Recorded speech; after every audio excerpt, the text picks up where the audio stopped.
So we do a lot of vertical gardening in this small space, grow it up so we don't take up much space on the ground growing it out.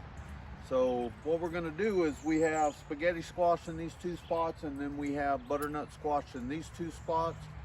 We tend to trellis them. So what I did was get some 4-foot, 1/2-inch rebar right here. We'll drive these into the ground about 2 feet.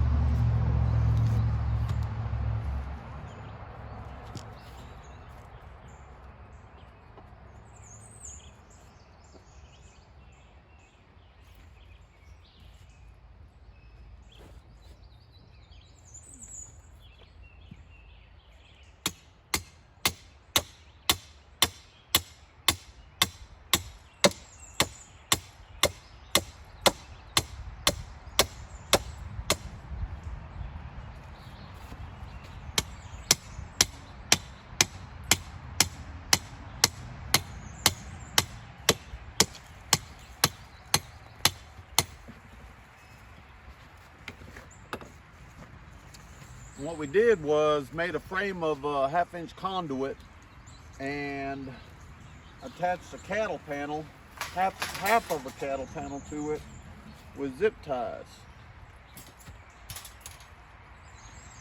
So this right here will go into, you'll slide over the stakes that we just put in.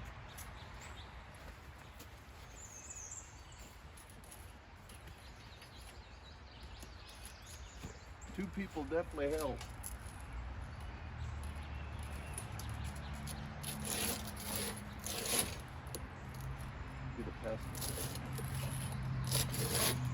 And I left the spikes here so they'll get anchored into the raised bed.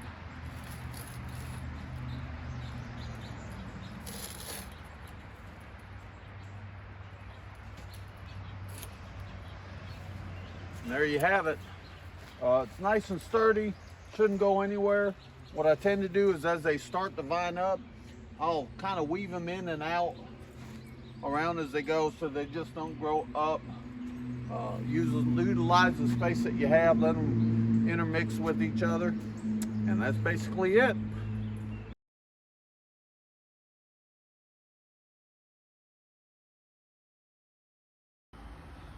So we also like to grow our cucumbers up on a slanted trellis. This allows the cucumbers vines to grow on the top, but yet the fruit kind of hangs down from underneath it. So we'll kind of show you how we do it here.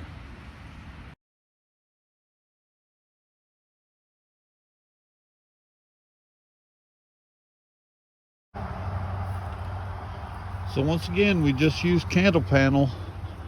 It's an old piece that we had used before. I've got some round rod that I just kind of make hooks into it so we can set the cattle panel on. And those cucumbers will just grow up that. Good morning, sunshine. It is May 15th. We've had some lows in the 40s and it's a crisp 66 right now. And we're looking forward to a nice 74 here in central North Carolina. So today I've got my new harvest basket that I got for Mother's Day from my husband. It's Haas Tools, it's awesome. And yeah, I'm gonna take you along while we do some harvesting today. All right, come on guys. All right, so I'm starting in the tea garden and I have some lavender that's ready. So basically I just pop this little top off and we'll bring it inside and dry it, and that could be for lavender tea. Some people make oils, soaps, whatever. So yeah, I'm gonna go ahead and harvest some of this.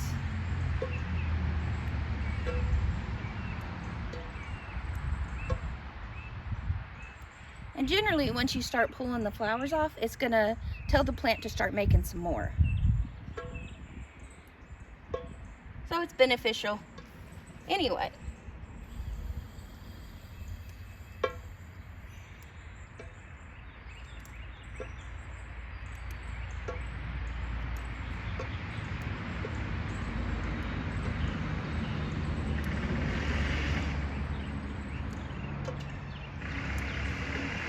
So the other thing that we're gonna harvest out of the tea garden is calendula.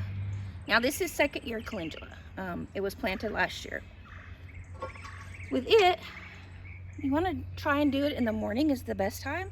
That's when they're bright and open, saying, good morning, sunshine.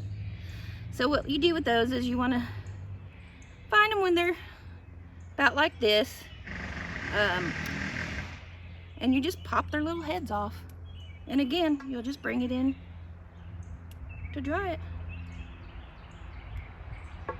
Now, because I don't grind mine or anything like that, I put my whole head into my tea. So if it has a little bit of stem on it, I don't worry about it. All right, I'll be back in a little bit after I pop all these little heads off. All right, y'all, so we're in the main garden now. We got collards and our red mustard. I mean, come on, look at the size of these mustards. They're just absolutely gorgeous. So as you can see, it does have some bug damage on it. Mike handles all the spraying and all that type of stuff, bugs and all that. So as I pick these and harvest them, I'll have him tell you what he tends to use.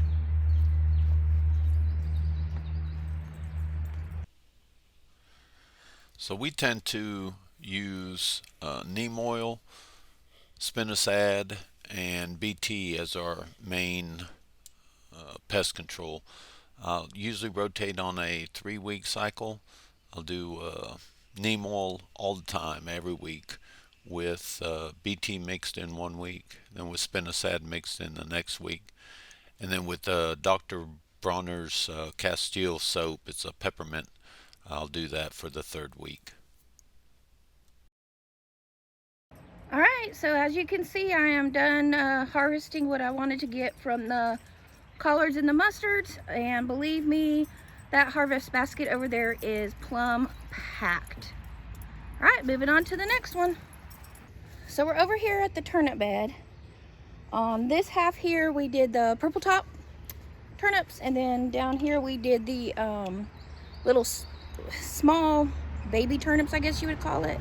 Let me see if I can find one of those for you.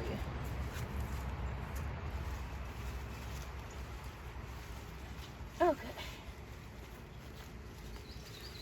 All right. Well, it looks like it had another one real close to it. Usually they get a little bit bigger than this, but these are the little baby turnips. As you can see, it had another one. We didn't thin, which we probably should have, because as you can see, this one didn't do squat, so that's all right. Live and learn. Yep, so next we're gonna see what we can get out of what turnips are ready right now. Here's one of our purple tops, and they do get a lot bigger. We generally like them around this size. We like to roast them. We like to roast them mainly. So small and tender are pretty good for the roasting. All right, I'll keep going, and we'll show you what kinds we planted. All right, so we got a tiny little harvest out of the turnip bed. There's still more in there. They're just not ready to be picked, so we're gonna move on. All right, guys, let's talk rutabagas. This was our first year growing them. We had really never heard of them until we watched another YouTube channel, Roots and Refuge, who was talking about them, and that it was one of the, they love mashing them and having mashed rutabaga. So of course what we tend to do, which is a suggestion for you, is if there's something that you've heard of but you don't know if you would like it, do you want to, you know, take up your gardening space growing something and then you turn out not to like it. So what we tend to do is we will go to the grocery store and we'll buy one or whatever of whatever it is and take it home, cook it, and some things we've cooked, a couple different ways, and to see if, we liked it or not, because if you're limited on your space, you don't want to be planting something that you're not going to eat, that you're not going to enjoy. So that's just a little tidbit there, go to the grocery store, buy something, try it. So rutabaga was one of those things. We went, we got one, we did the mashed, and we fell in love with it, and so therefore it got put in our garden. All right, so let's get that.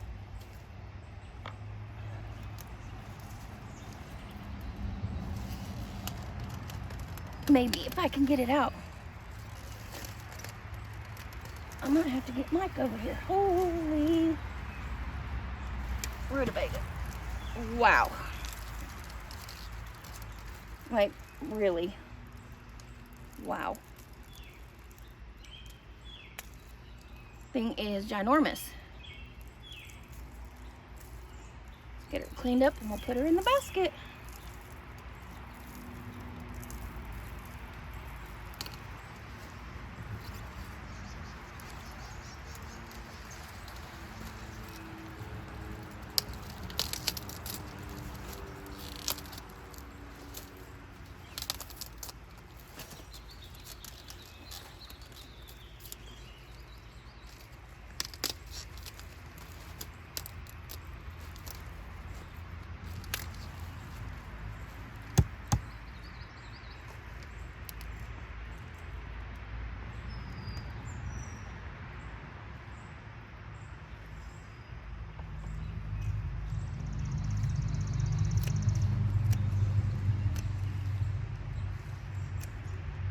Should have gotten bigger cutters there. Just trying to get some of these roots off. I don't want to carry all this dirt around. All right, well, that ought to work. Look at that. Rutabaga. Who would have thunk? All right, the rutabagas are out. Time to clean up this bed, and we're going to use it for some, I think either our melons or maybe some mini pumpkins and gourds, so I can have them for decorations during the fall. We'll see. All right, so onions are harvested. More in the basket there. I mean, not bad. I think that's probably the best we've ever done. Smells awesome though. Yeah, we're gonna possibly try not overwintering, doing a spring batch next year. Yeah, I don't know though, because we did good, so. Yeah, I think next year we're gonna try maybe starting them in January inside, let them grow for like 8 weeks, and then plant them out. Yeah. Was that 1st of March? January, Yeah. February, March. Yeah, 1st of March, and try and do a spring onion. Feed them a lot, and hopefully they grow quick enough. And we're also gonna try an indeterminate. Right, a different. Mid, what are those called? Short day, intermediate day, yeah. That's it. Candy, we heard good things about candy in this zone, so we might try that. So what's left in this bed is garlic, and we probably will be harvesting it pretty soon too, but not today. No. Got quite a bit of food here. Everything from flowers and lavender to make chamomile and lavender teas. We've got turnips, rutabagas, tons of greens over here, mustards and collards.